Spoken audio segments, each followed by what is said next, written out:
Hello, good morning.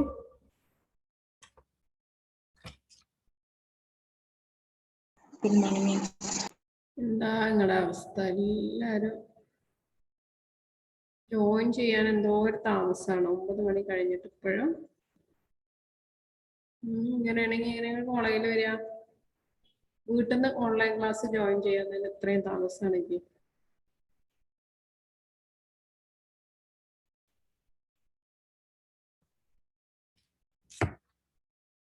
ഞാൻ correct 9:05 ഞാൻ attendance എടുക്കുവേ.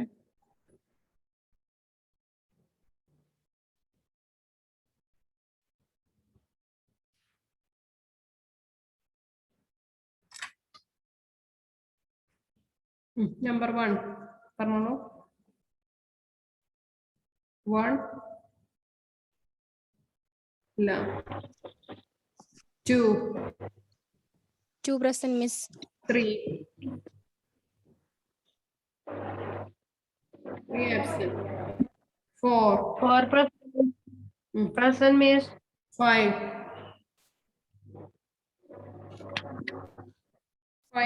ഇല്ല. 6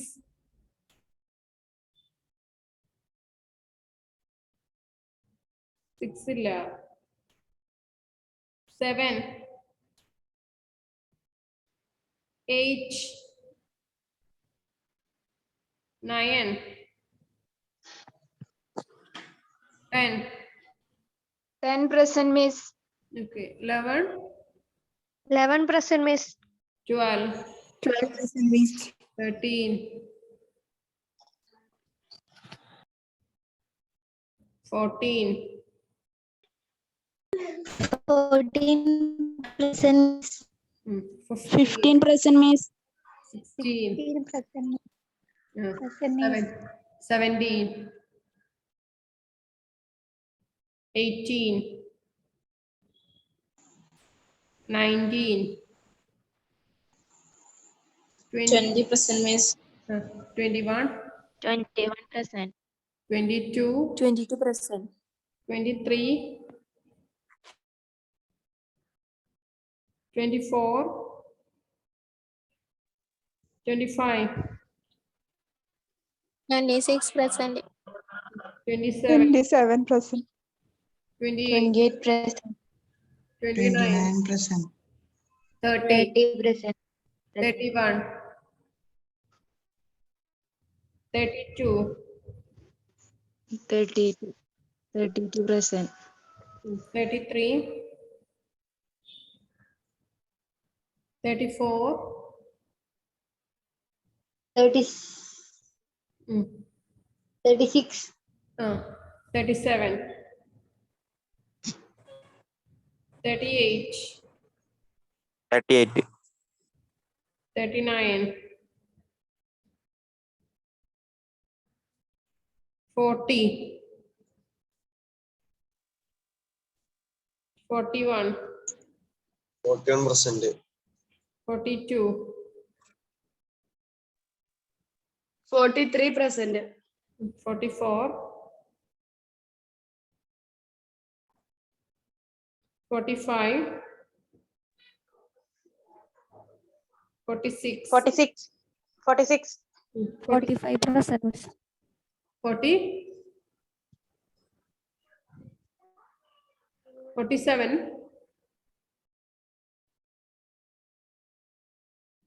47 ഉണ്ടോ?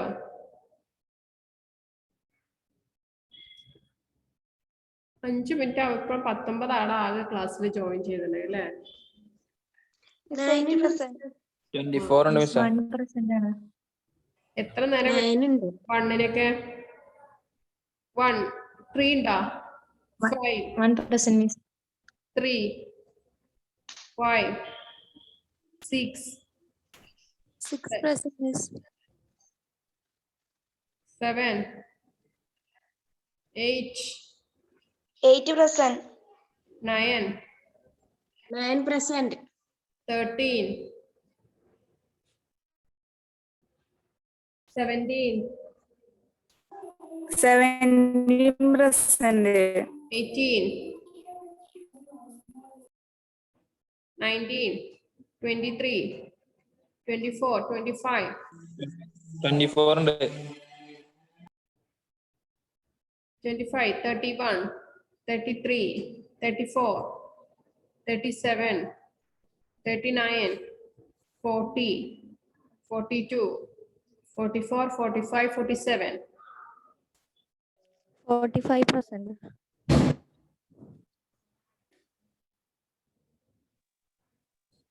മിസ്സേ 13 ഉണ്ട്.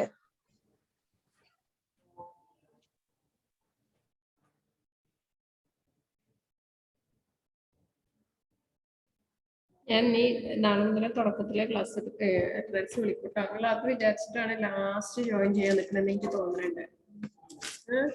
ഒരു 9:05 ആകെ അതിനകത്തുള്ള 18 കുട്ടികളാണ്. അങ്ങനെയാണെങ്കിൽ നിങ്ങൾ എങ്ങനെ റെഗുലർ ക്ലാസ്സിൽ വരിക? അവിടുന്ന് എണീറ്റ് മൊബൈലിന്റെ മുന്നിൽ ഇരിക്കാനാണ് ഇത്രയും താമസം. റെഗുലർ ക്ലാസ്സിൽ എങ്ങനെ വരിക അങ്ങനെയാണെങ്കിൽ?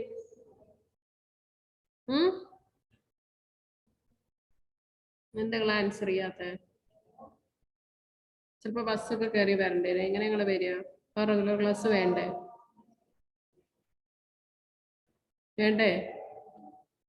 4-ാം തീയതി 4-ാം തീയതി കോളേജ് തുറക്കാണെന്ന് അറിയില്ലേ? പിന്നെ എന്താ നിങ്ങൾ ഇങ്ങനെ ഉഴപ്പിരിക്കണേ? ഫസ്റ്റത്തെ ഉഷാറൊന്നുമില്ല. ഫസ്റ്റ് ഞാൻ 1 മിനിറ്റ് 2 മിനിറ്റ് ക്ലാസ് തുറക്കാൻ വൈകി കഴിഞ്ഞ ഓരോരുത്തർ മെസ്സേജ് ചെയ്ത് എല്ലാരും വെയിറ്റ് ചെയ്തിക്കല. ഒരു 4-5 ആളുകൾ മാത്രമേ ഉള്ളൂ ഉഴപ്പിന്ന്. ഇപ്പൊ എല്ലാരും ഉഴപ്പാ നിൽക്കണ അല്ലേ? ഓക്കെ, നമ്മൾ ഇന്നലെ വരെ പറഞ്ഞത് ഡിപ്രീസിയേഷൻ ആണ്. അഡീഷണൽ ഡിപ്രീസിയേഷൻ പറഞ്ഞ ഓർമ്മ ഉണ്ടല്ലോ. അപ്പൊ അതിന്റെ നോട്ടീസ് സെൻഡ് ചെയ്ത് തന്നിരുന്നു. കുറച്ച് വൈകിയപ്പോ ഇന്നലെ എഴുതാത്തവര് ഇന്ന് എഴുതിയെടുക്കണം കേട്ടോ. ഓക്കെ, ആ ഡിപ്രീസിയേഷന്റെ റേറ്റ് ഒക്കെ ഞാൻ ഇമ്പോർട്ടന്റ് പറഞ്ഞതൊക്കെ ബൈ ഹാർട്ട് ചെയ്ത് വെക്കുക. അതുപോലെ തന്നെ അഡീഷണൽ ഡിപ്രീസിയേഷൻ അറിയാം. നമ്മൾ ഇതിന്റെ പ്രോബ്ലംസ് ചെയ്യാൻ നോക്കുകയാണ്.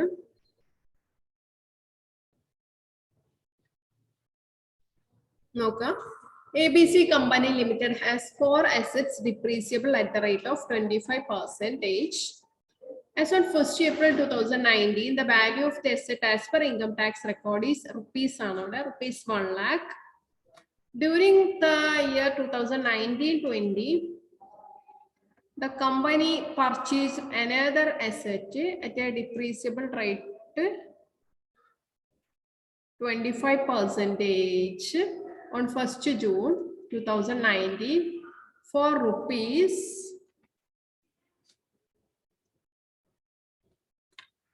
50,000 and sold the existing asset for rupees 25,000. Depreciation as per income tax rules can be as follows. അതൊരു എക്സാമ്പിൾ ആയിട്ട് കൊടുത്തതാണ്.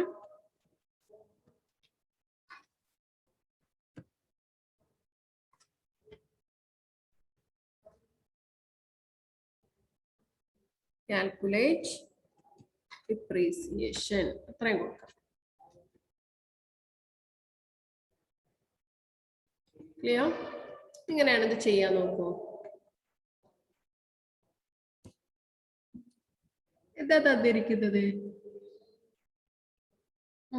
ABC കമ്പനിക്ക് 25%-ലുള്ള 4, അതായത് 25%-ൽ വരുന്ന ബ്ലോക്കില് 4 അസറ്റുകളാണ് ഉള്ളത്. അപ്പം അതിനകത്ത് പിന്നെ 1st April 2019 value of the asset 1 lakh ആയിരുന്നു. ഓക്കെ, പിന്നെ 19-20 PYയില് കമ്പനി ഇതേ ബ്ലോക്കിൽ വരുന്ന അസറ്റ് തന്നെ പർച്ചേസ് ചെയ്തു. നെക്സ്റ്റ്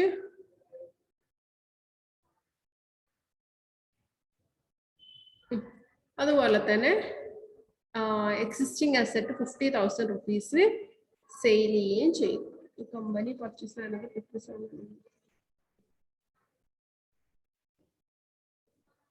പർച്ചേസ് എമൗണ്ട് തന്നെയാണ്.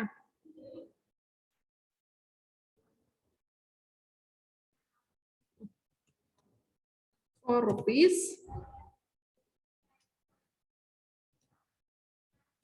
50,000. 50,000 ഉണ്ട് miss. As per income tax act, 1 lakh purchase and others. Okay, okay. Date അങ്ങോട്ട് മാറിയതാണ്. No company purchased another asset for a different. Okay, 1st June ആണ് മാറിയതാണ്.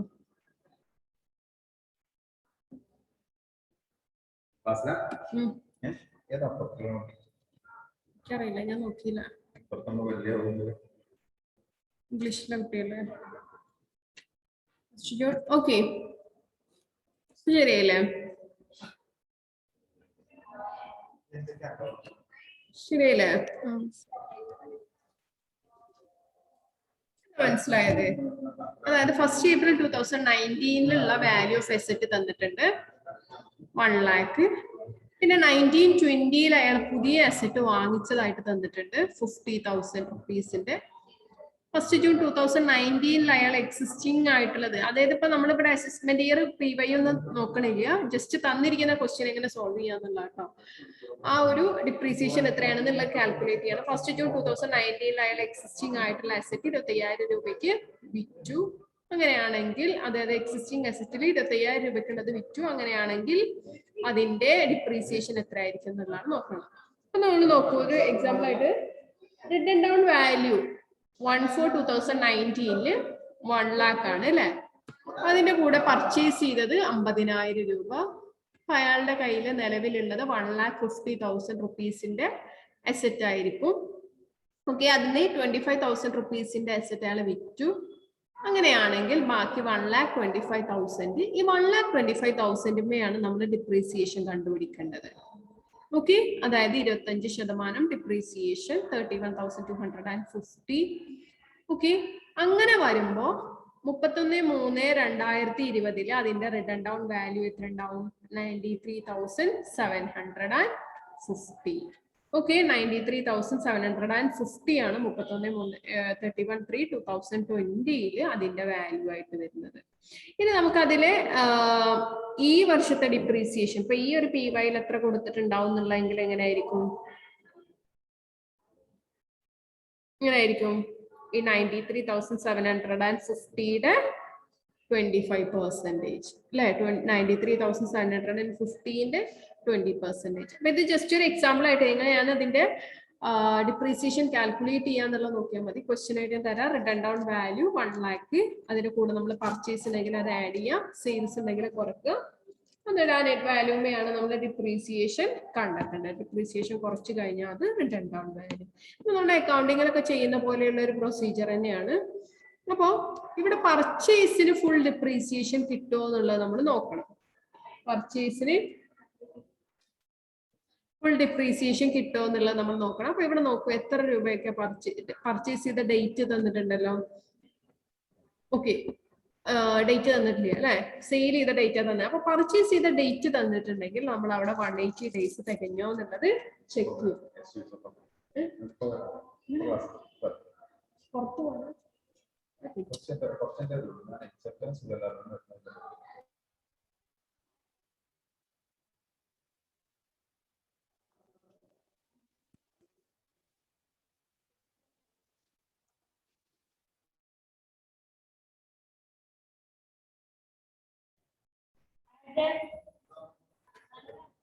ഓക്കെ, ഇനി ഇതാണ് നെക്സ്റ്റ് ക്വസ്റ്റ്യൻ. ഇത് എങ്ങനെ ചെയ്യാമെന്ന് നോക്കാം.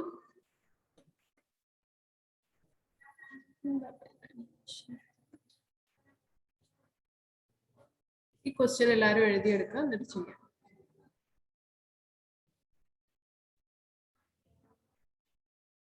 Written down value of block of land and machinery on 1/4/2018 was ₹6 lakh. Plant and machinery costing ₹2 lakh was secured during the previous year 2018-19. A piece of machinery whose written down value on 1/4/2018 was sold for ₹59,2018 for ₹80,000. Calculate the written down value of this block of asset and depreciation for the assessment year 2020-21. ഇതിൽ assessment year 2021 ആണ് കൊടുത്തത്, നിങ്ങൾ mind ചെയ്യണ്ട കേട്ടോ. അതുപോലെ ചെയ്താൽ മതി. ഇപ്പൊ നമ്മൾ 2021 അല്ലല്ലോ എന്ന് നോക്കേണ്ട ആവശ്യമൊന്നുമില്ല. 2021 ഡിപ്രീസിയേഷൻ എത്ര ആയിരിക്കും എന്നുള്ളത് കാൽക്കുലേറ്റ് ചെയ്യും.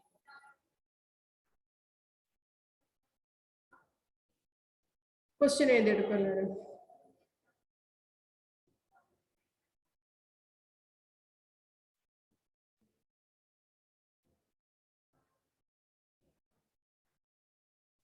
എഴുതുന്നുണ്ടോ?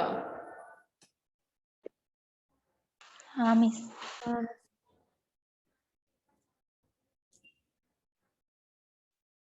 എഴുതുന്നു.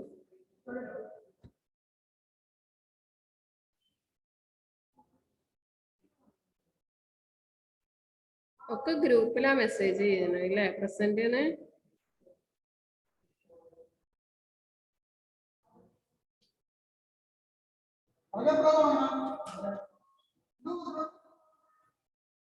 എന്താണ്? ഞാൻ കണ്ടില്ല. എക്സാമിന് ഡ്യൂട്ടിക്ക് ഷിജിയാണ്. വേഗം എഴുതിട്ടുള്ള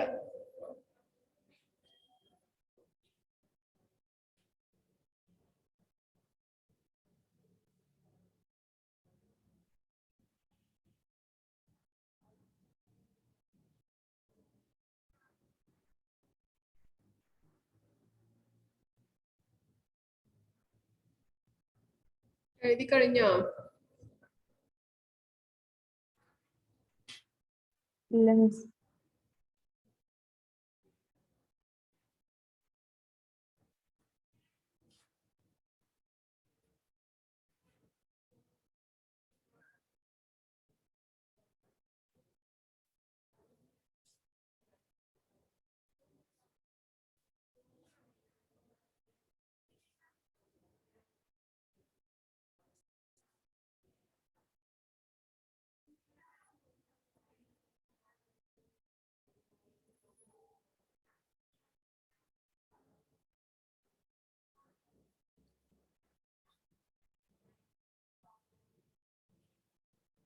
കഴിഞ്ഞില്ല കുട്ടികളെ? മിസ്. ഓക്കെ, എങ്ങനെ ചെയ്യത് പറയാം. ആദ്യം നമ്മൾ റിട്ടേൺ ഡൗൺ വാല്യൂ എഴുതിയെടുക്കും അല്ലെ? എത്ര റിട്ടേൺ ഡൗൺ വാല്യൂ വരുന്നത്? 6 lakh. ഓക്കെ, പിന്നെ അത് കൂടെ എന്തുണ്ട്? പർച്ചേസ് ചെയ്തിട്ടുണ്ട് 2 lakh rupees. Okay, total 8 lakh rupees set ആണുള്ളത്. ഇനി അതിനകത്ത് 80,000 rupees നമ്മൾ എന്ത് ചെയ്തിട്ടുണ്ട്?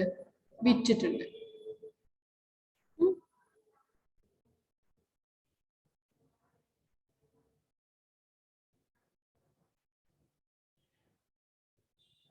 ഓക്കെ, ഇവിടെ ഈ റിട്ടേൺ ഡൗൺ വാല്യൂ വേണ്ട കേട്ടോ. A piece of machinery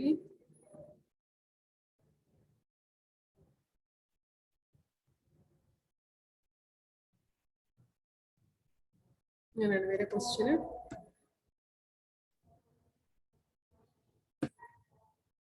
okay, next purchases നമ്മൾ ആഡ് ചെയ്തു, സെയിൽസ് കുറച്ചു, ബാക്കിയുള്ളത് 7,20,000. എത്രയാ പ്ലാന്റ് ആൻഡ് മെഷീനറിന്റെ ഡിപ്രീസിയേഷൻ വരിക? എത്ര പെർസെന്റേജാ? എത്ര പെർസെന്റേജാ? ചില പഠിച്ചല്ലേ പ്ലാന്റ് ആൻഡ് മെഷീനറിക്ക് എത്ര പെർസെന്റേജാ ഡിപ്രീസിയേഷൻ? 15%. 15%. അപ്പൊ പഠിച്ചു വെക്കണം കേട്ടോ. അപ്പൊ നമ്മള് 7,20,000 15% ഡെപ്രീസിയേഷൻ ഈടാക്കി. ഇവിടെ പുതിയ പർച്ചേസിന്റെ ഡേറ്റ് ഒന്നും തന്നിട്ടില്ല, അതുകൊണ്ട് നമ്മളതൊരു 180 days എന്തായാലും ഉപയോഗിച്ചിട്ടുണ്ടാവും എന്നുള്ള രീതിക്കാണ് എടുക്കുന്നത്. അപ്പം 15% എന്ന് പറയുന്നത് അതിന് ലെസ് ചെയ്തപ്പോ നമുക്ക്, അതായത് ഡിപ്രീസിയേഷൻ വന്നത് 1,08,000 ആണ്. സോ റിഡൻഡന്റ് വാല്യൂ എന്ന് പറയുന്നത് 6,12,000 കിട്ടി അല്ലെ? മാത്രമല്ല നമ്മൾ പഠിച്ചു എന്നാലും അഡീഷണൽ ഡിപ്രീസിയേഷനും കൂടെ കിട്ടും. അഡീഷണൽ ഡിപ്രീസിയേഷൻ എത്ര ശതമാനമാണ് അഡീഷണൽ ഡിപ്രീസിയേഷൻ പറഞ്ഞത്? പുതിയ പ്ലാന്റ് ആൻഡ് മെഷീനറി വാങ്ങിക്കുന്ന സമയത്ത് അഡീഷണൽ ഡിപ്രീസിയേഷൻ എത്രയാ പറഞ്ഞത്? എത്ര ശതമാനം? 20%. Okay good 20%. മറക്കാൻ പാടില്ല അതൊന്നും കേട്ടോ. അതൊക്കെ കൂടെ നമുക്ക് ബൈ ഹാർട്ട് ചെയ്ത് വെക്കേണ്ടതാണ്. അപ്പോ 20%. ഏതിന്റെ 20%? പുതിയതായിട്ട് വാങ്ങിച്ചതിന്റെ 20%. പുതിയതായിട്ട് വാങ്ങിച്ചത് എത്രയാ? 2 ലക്ഷം രൂപയാണ് അല്ലെ? 2 ലക്ഷം രൂപക്കാണ് പുതിയതായിട്ട് വാങ്ങിച്ചത്.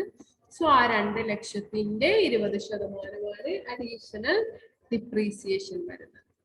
That is 40,000. 2 lakh into 20%, 40,000. Okay, അപ്പൊ ആ 40,000 കൂടെ കുറച്ച് കഴിഞ്ഞാൽ ഇനി നിലവിലുള്ള റിട്ടേൺ ഡൗൺ വാല്യൂ എന്ന് പറയുന്നത്, അതായത് ക്ലോസിംഗ് സമയത്ത് അസറ്റിന്റെ വാല്യൂ എന്ന് പറയുന്നത് 5,72,000 ആണ്. ടോട്ടൽ ഡിപ്രീസിയേഷൻ എത്രയാണ് കൊടുത്തിട്ടുണ്ടാവുക? ഞാൻ ഈ റെഡ് കളറിൽ എഴുതിയിട്ടുള്ള 1,08,000 അതുപോലെ തന്നെ 40,000. 1,08,000 40,000 കൂടെ കൂടിയിട്ട് 1,48,000 ആണ് നമ്മൾ ടോട്ടൽ ഡിപ്രീസിയേഷൻ കൊടുത്തിട്ടുണ്ടാവുക. ക്ലിയർ ആയോ? ഞാൻ ഒന്നുകൂടെ പറഞ്ഞുതരാം. നമ്മുടെ ക്വസ്റ്റ്യൻ തന്നിരിക്കുന്നത് റിട്ടേൺ ഡൗൺ വാല്യൂ 6. നിങ്ങൾ ആ ഇയർ അത്രയും കൺസിഡർ ചെയ്യണ്ട കേട്ടോ. അപ്പൊ നമുക്ക് എന്താണ് ഇപ്പൊ ഈ AY 2021 വെച്ച് ചെയ്ത 2021 വെച്ചാണെങ്കിൽ 21-22 വെച്ചാണെങ്കിൽ ഒക്കെ നമ്മൾ ഒരേപോലെ തന്നെയാണ് ചെയ്യേണ്ടത്. ഓക്കെ, അപ്പൊ ഇവിടെ റിട്ടേൺ ഡൗൺ വാല്യൂ തന്നിട്ടുണ്ട് 6 lakh rupees. അതിന്റെ കൂടെ നമ്മൾ പർച്ചേസസ് ആഡ് ചെയ്യണം. എന്നിട്ട് പിന്നെ അതിൽ നിന്ന് സെയിൽസ് മൈനസ് ചെയ്യാം. ഓക്കെ, സോ ഇവിടെ പ്രത്യേകിച്ച് ഡേറ്റ് ഒന്നും തന്നിട്ടില്ല വാങ്ങിച്ചതിന്റെ. അതുകൊണ്ട് നമ്മൾ അതിന് ഫുൾ പെർസെൻറ്റേജ് ഡിപ്രീസിയേഷൻ കൊടുക്കാണ്. പ്ലാന്റ് ആൻഡ് മെഷീനറിക്ക് 15% ഡിപ്രീസിയേഷൻ. സോ ആ ഡിപ്രീസിയേഷൻ കഴിഞ്ഞിട്ടുള്ള റിട്ടേൺ ഡൗൺ വാല്യൂ ജസ്റ്റ് നമ്മൾ കൺവേർട്ട് ചെയ്ത് വെക്കണം 6,12,000. ഇനി ഇതുമ്പോൾ ഒരു അഡീഷണൽ ഡിപ്രീസിയേഷൻ ഉണ്ട്. അഡീഷണൽ ഡിപ്രീസിയേഷൻ എന്ന് പറയുന്നത് പുതിയതായിട്ട് പർച്ചേസ് ചെയ്തതിന് 20% ഡിപ്രീസിയേഷൻ അഡീഷണൽ ആയിട്ട് കിട്ടും. സോ അതായത് 40,000 രൂപ. നിലവിലുള്ള റിട്ടേൺ ഡൗൺ വാല്യൂ എന്ന് പറയുന്നത് 5,72,000 ആയിട്ട് കുറഞ്ഞു. ഈ ടോട്ടൽ ഡിപ്രീസിയേഷൻ ഈ ഒരു വർഷം കൊടുത്തത് എത്രയാണെന്ന് വെച്ചാൽ ഒരു 1,08,000 പിന്നെ ഒരു 40,000 കൂടെ കൂടിയിട്ട് 1,48,000. ഇങ്ങനെയാണ് നമ്മൾ ഡിപ്രീസിയേഷന്റെ കാൽക്കുലേഷൻസ് ചെയ്യുന്നത്. മനസ്സിലായോ?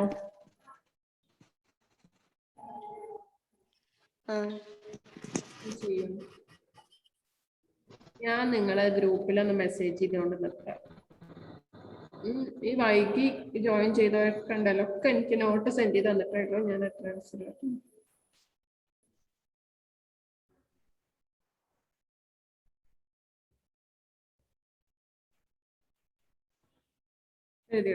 മനസ്സിലാക്കിയിട്ട് എഴുതിയെടുക്കണേ.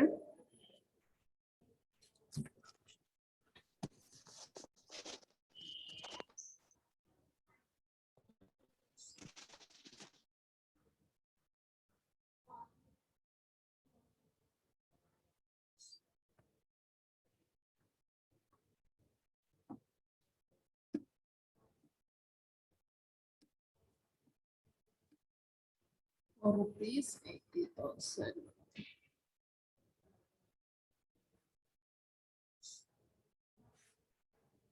പെട്ടെന്ന് എഴുതിയെടുക്കണേ എല്ലാവരും. റെഗുലർ ക്ലാസ്സിന് വരുന്ന അന്ന് തന്നെ നോട്ട് സബ്മിറ്റ് ചെയ്യണം കേട്ടോ. ഉള്ള സമയത്ത് ഇരുന്ന് എഴുതിക്കോളൂ. കംപ്ലീറ്റ് ആവാത്തവര് നോട്ട് വെക്കാത്തവർക്ക് ഞാൻ എന്നാണോ വെക്കുന്നത് അതുവരെയുള്ള അക്യൂറൻസി തരില്ല.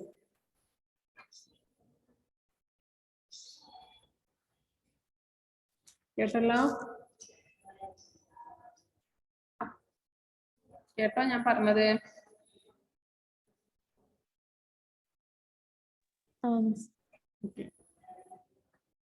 എന്നാണോ റെഗുലർ ക്ലാസ് തുടങ്ങുന്നത്? ഇപ്പൊ നിലവിൽ 4-ാം തീയതി പറഞ്ഞ 4-ാം തീയതി ആകുമ്പോൾ എല്ലാവരും നോട്ട് സബ്മിറ്റ് ചെയ്യുക, കംപ്ലീറ്റ് ചെയ്തിട്ട്. അല്ലാത്തവർക്ക് ഞാൻ അഡ്വാൻസ് തരില്ല, ഞാൻ നോക്കൂ.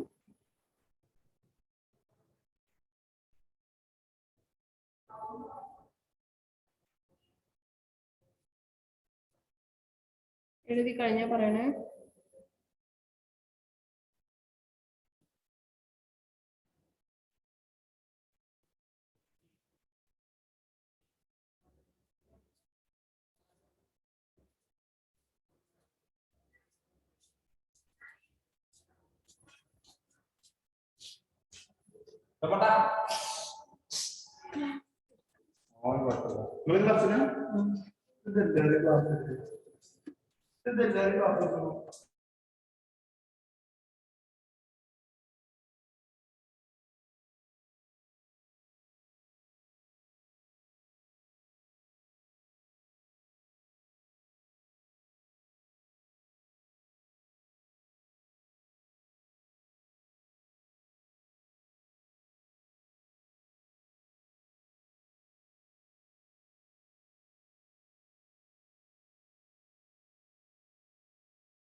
എന്താ കുട്ടികൾ കഴിഞ്ഞോ?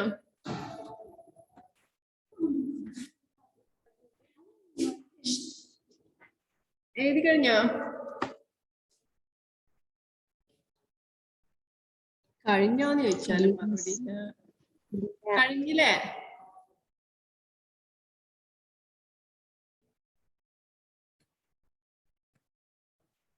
ഞാൻ അടുത്ത ക്വസ്റ്റ്യൻ കാണിക്കാം. Okay, a firm of chartered accountants give you the following information in respect of their various assets. You are required to calculate the amount allowable as depreciation in relation to these assets. അപ്പോ നമുക്ക് കുറച്ച് അസറ്റ്സിന്റെ details തന്നിട്ടുണ്ട്. അതിന്റെ ഇത് കണ്ടുപിടിക്കാനാണ്, depreciation കണ്ടുപിടിക്കാനാണ്. Furniture 1/4/2019 written down value 1 lakh rupees ആണ്. Building 5 lakh rupees ആണ്. കാർ 4 lakh rupees ആണ്. ബുക്സ് ഫോർ പ്രൊഫഷണൽ യൂസ്, അതായത് ആനുവൽ പബ്ലിക്കേഷൻസ് 50,000 rupees ആണ്. കമ്പ്യൂട്ടേഴ്സ് 2 lakh rupees ആണ്. Then sold old building for rupees 4 lakh and purchased a new building for 78 lakh in January 2020. Okay. ഇങ്ങനെയാണ് നമുക്ക് question തന്നിരിക്കുന്നത്. ഇതിന്റെ depreciation നമ്മൾ കണ്ടുപിടിക്കണം. അപ്പൊ റിട്ടേൺ ഡൗൺ വാല്യൂ തന്നു കഴിഞ്ഞാൽ നമുക്ക് സുഖമായിട്ട് അതിന്റെ പെർസെന്റേജ് അറിയണം അല്ലെ? എത്രയാ ഫർണിച്ചറിന്റെ പെർസെന്റേജ്? എത്രയാ ഫർണിച്ചറിന്റെ പെർസെന്റേജ്? അറിയൂട്ടികളെ 10%. അപ്പൊ നോക്കൂ, ഫസ്റ്റ് നമ്മൾ എന്ത് ചെയ്യാം, ബിൽഡിംഗ് ആണ്, സോറി ഫർണിച്ചറിന്റെ 10% അല്ലെ? അപ്പൊ അത് ഞാൻ ഇവിടെ ബിൽഡിംഗ് ആണ് ചെയ്തിട്ടുള്ളത്. 5 lakh rupees ആണ് ബിൽഡിങ്. ദെൻ 4 ലക്ഷം രൂപക്ക് നിലവിലുള്ള ബിൽഡിംഗ് വിറ്റിട്ടുണ്ട്. 78 lakh rupees പുതിയത് വാങ്ങിക്കുകയും ചെയ്തിട്ടുണ്ട്. അപ്പൊ നിങ്ങൾ നോക്കൂ, building return down value 5 lakh, purchase 8 lakh, then total 13 lakh, sales 4 lakh. ഇവിടെ എന്തോ വിട്ടു പോയോ എന്നൊരു ഡൗട്ട് എനിക്ക്. Purchase 8 lakh. ഓക്കെ, ഇവിടെ 78 അല്ല 8 ആണ് കേട്ടോ. എന്താ വെച്ചാല് ഞാൻ കോപ്പി പേസ്റ്റ് ചെയ്ത് ഇങ്ങനെ ചെയ്യുമ്പോഴുള്ള എന്തെങ്കിലും ഒരു എററായിരിക്കും.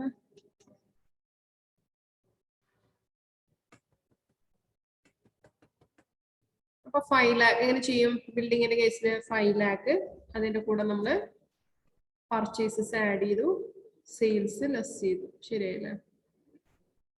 8 lakh ആഡ് ചെയ്തു, 4 lakh കുറച്ചു, ബാലൻസ് 9 lakh. ഈ 9 lakhന്റെ ഡിപ്രീസിയേഷൻ നമ്മൾ കണ്ടുപിടിക്കണം. എത്ര ശതമാനമാണ് ഡിപ്രീസിയേഷൻ വരിക?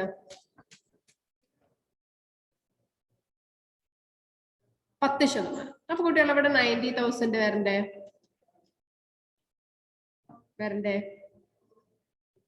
വേണ്ടേ? പക്ഷെ എന്തുകൊണ്ട് അവിടെ 90,000 വരാത്തത്? എന്നാ പുതിയ ബിൽഡിംഗ് എന്നാ പർച്ചേസ് ചെയ്തത്?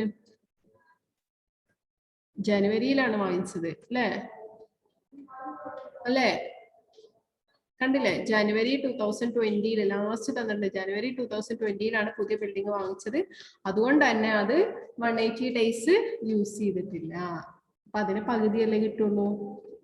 ഓക്കെ, അപ്പൊ എങ്ങനെയാണ് ഇതിന്റെ ഡിപ്രീസിയേഷൻ കാൽക്കുലേറ്റ് ചെയ്ത് നോക്കുക. പുതിയതായിട്ട് പർച്ചേസ് ചെയ്ത് 8 lakhന് 5%. ശ്രദ്ധിക്കുക, എന്നാലേ കിട്ടുള്ളൂ. 8 lakhന് 5%.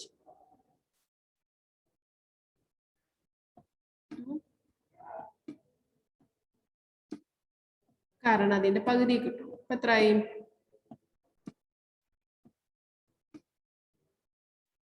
4,000 അല്ലെ, 40,000. ഇനി ബാക്കി എത്ര ഉണ്ട്? ബാക്കി എത്ര രൂപയുടെ അസറ്റ് കയ്യിലുള്ളത്? ടോട്ടൽ നമുക്ക് ഇവിടെ അറിയാം 9 lakhന്റെ അസറ്റ് ആണ് ഉള്ളത്. അതിനകത്ത് 8 lakh പുതിയതായിട്ട് വാങ്ങിയതാണ്. ബാക്കി എത്ര ഉണ്ടാവും? 1 lakh അല്ലേ? ഇതിന് നമുക്ക് എത്ര കിട്ടും? 10% വെച്ച് കിട്ടും. ശ്രദ്ധിക്കുക, എന്നാലേ കിട്ടുള്ളൂ. ഇതിന് നമ്മൾ 10% വെച്ചിട്ട് എന്ന് പറയുമ്പോ എത്രയായി? 1 lakhന്റെ 10% 10,000 rupees. സോ ടോട്ടൽ ആയിട്ട് ഇവിടെ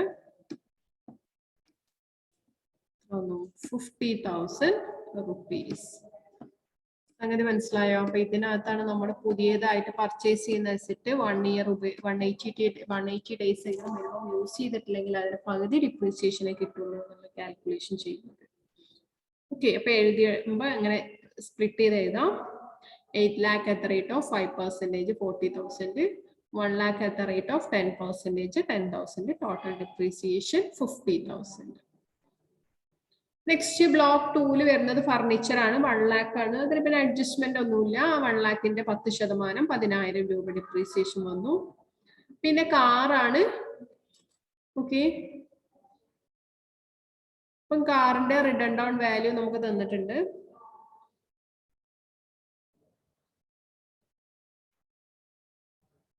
ഓക്കെ, എത്ര? കാറിന്റെ 4 lakh ആണ് തന്നത് അല്ലെ? അപ്പൊ ആ 4 lakhന് 15% ആണ് കാറിന്റെ ഡിപ്രീസിയേഷൻ എന്നല്ല പറഞ്ഞു.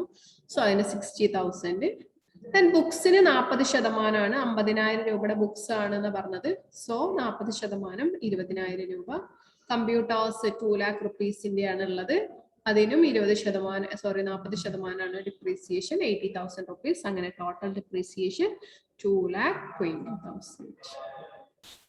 ക്ലിയർ ആണോ? അത് ഇവിടെ നിങ്ങൾക്ക് നല്ല ഡൗട്ട് ഉണ്ടാവുക ബിൽഡിങ്ങിന്റെ കേസിലാണ്. ബിൽഡിങ്ങിന്റെ കേസിൽ ഒന്നുകൂടെ നോക്കുക.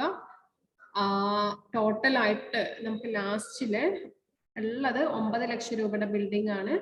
പക്ഷെ 9 ലക്ഷം രൂപയില് 8 ലക്ഷം രൂപയുടെ ബിൽഡിംഗ് എന്ന് പറയുന്നത് ആകെ കുറച്ചേ ഉള്ളൂ. 3 മാസമേ ഉള്ളൂ ഉപയോഗിച്ചിട്ട്. 180 ദിവസം തികയാത്തതുകൊണ്ട് നമ്മൾ അതിന് പകുതി ഡിപ്രീസിയേഷനെ കൊടുക്കുള്ളൂ. 10% കൊടുക്കൂല, മറിച്ച് അതിന്റെ 5%. അപ്പൊ 40,000 രൂപ. ഓക്കെ, നമ്മൾ എങ്ങനെയാണ് എസ്യൂം ചെയ്യുക? ഈ വിറ്റതിൽ ആദ്യം പഴയതാണ് വിറ്റിട്ടുണ്ടാവുക അല്ലെ? അപ്പൊ ഇനി ഇവിടെ 80% ഡിപ്രീസിയേഷൻ നമ്മൾ കണ്ടുപിടിച്ചു. ഇനി ഈ 9 lakhല് ബാക്കിയുള്ളത് 1 ലക്ഷമാണ്. ആ 1 ലക്ഷത്തിന്റെ ഡിപ്രീസിയേഷൻ 10% വെച്ച് കണ്ടുപിടിക്കുമ്പോ 10,000 രൂപ.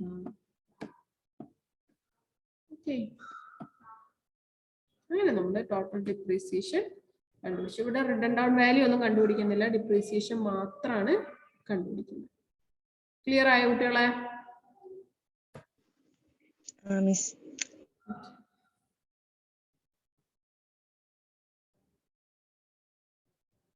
നെക്സ്റ്റ് ക്ലാസ്സിൽ ചെയ്യാം. കുറച്ച് വലിയൊരു ക്വസ്റ്റ്യൻ ആണ്. ഇതൊന്ന് എഴുതിയെടുക്കാൻ വേണ്ടിയിട്ട് ഒന്ന് സ്ക്രീൻഷോട്ട് എടുത്ത് വെക്കൂ. ഏതൊക്കെ നമ്മൾ ചെയ്തത് ഈ ക്വസ്റ്റ്യൻ ഒന്ന് സ്ക്രീൻഷോട്ട് എടുത്ത് വെക്കൂ.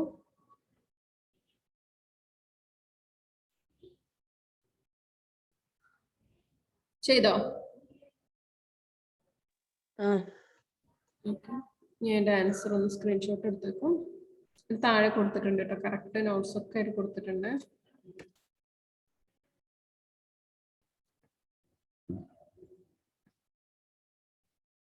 എന്താ നിങ്ങളൊക്കെ വൈകി ജോയിൻ ചെയ്തേ? പറയാം.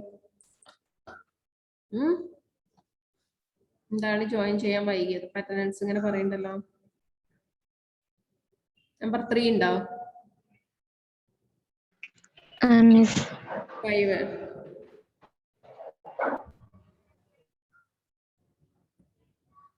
7, 18, 80 ഉണ്ട്. 19, 19 ഉണ്ട്. 23, 25,